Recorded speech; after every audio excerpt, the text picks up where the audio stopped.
Ayan, medyo konti pa lang yung ating napinturahan. Ang hirap pala guys maging pintor. Pero, dahil gusto ko, gumawa ko ng paraan na ako na lang magpintura, hindi na ako kumuha ng painter.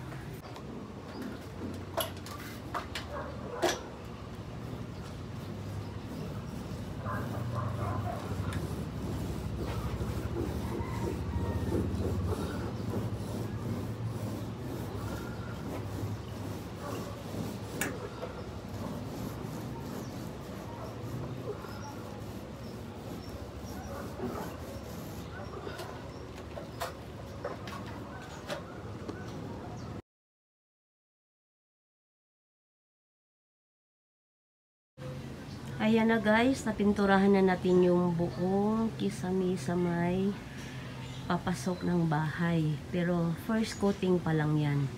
At yung mga edges dyan, gagamitan ko yan ng brush na maliit para po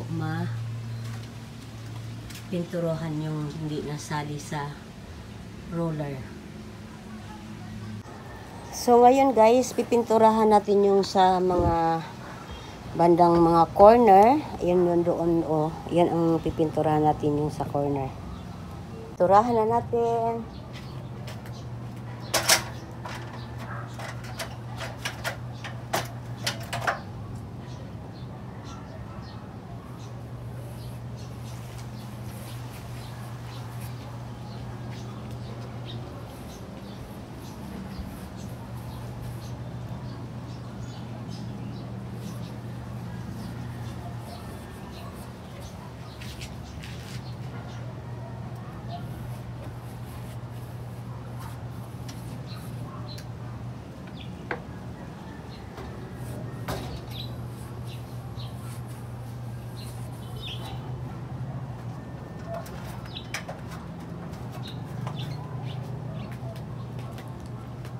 Grabe, ang hirap pala guys magpintura.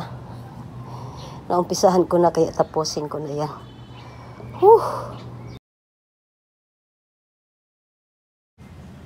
Ayan na, tapos na ang first coating ng ating pagpintura.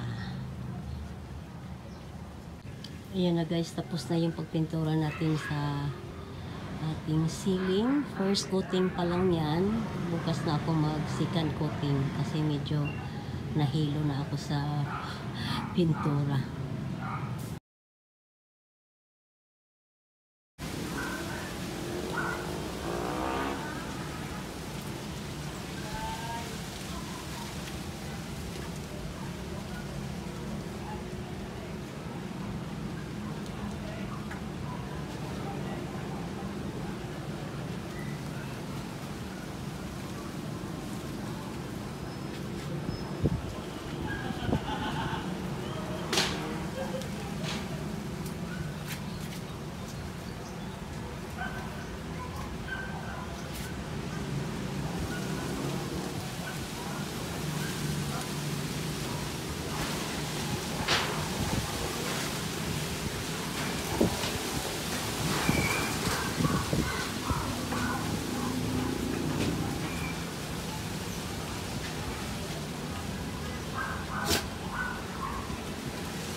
Tanggalin muna natin yung mga gamit para madali lang magpintura sa may wall.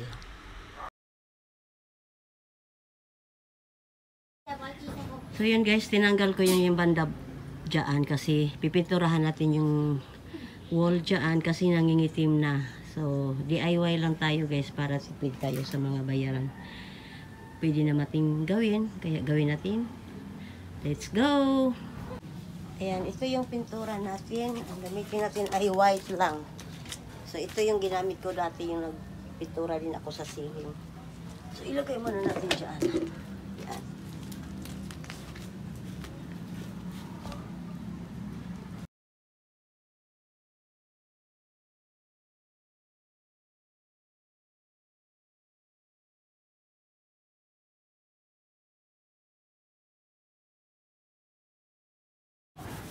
Ayan na guys. Ang anak ko ang nagpintura. Tulungan kaming dalawa. Ako na lang ang sa finishing. Ayan, pinturahan natin yung buo dyan para malinis. Saka natin ibabalik yung ating DIY design char. Outdoor design.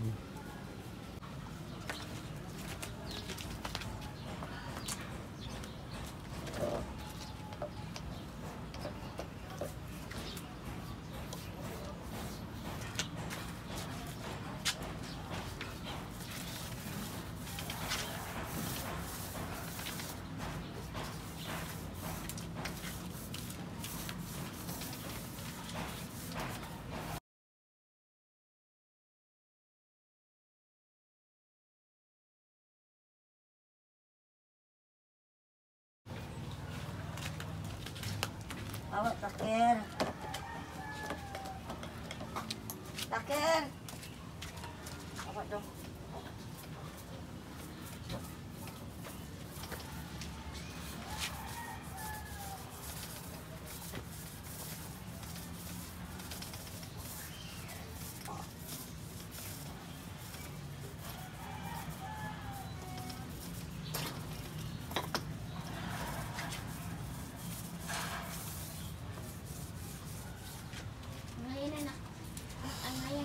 Ha?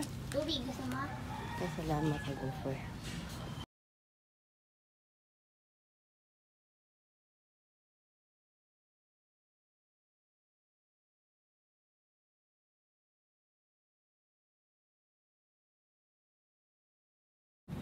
Yan na guys, tapos na yung ating pagpipintura sa wall natin. Ayan. So, after nito ay gagawa na tayo ng DIY dito sa gilid ng ating garden. Ayan na yung ating ano guys, yung pininturahan natin kanina. Ayan, yung wall na yan. Yung grills na yan, hindi pa natapos talaga. Kasi mainit na, tinigil muna namin yung pagpipintura. Pero yung nasa wall, ayan, tapos na. Napinturahan na lahat. At yan naman po yung ating bagong arrangement sa ating gilid. Ayan, nakita niyo yung grotto. Hindi na siya nakapatong sa table. Dati nakapatong yan, pero tinanggal ko na siya kasi para mailagay ko yung rattan table natin sa gilid. Kaya yan po ay yung ating new arrangement. DIY lang po tayo guys, kasi para hindi tayo magbayad ng mga landscaping, mga exterior designer, charot. So yun guys, ang aking bagong arrangement sa gilid ng aking bahay. Ayan po. So yun po lahat ang kabuuan. Thank you guys for watching. Sana nagustuhan nyo ang aking simpleng DIY exterior outdoor design charot. Thank you. Bye-bye. So yan na po guys yung ating bagong arrangement sa ating gilid ng bahay after natin magpintura kaganina. Ayan, tapos na yan lahat. At yung ating grotto, nilagay ko na siya dito sa gitna, so may puno.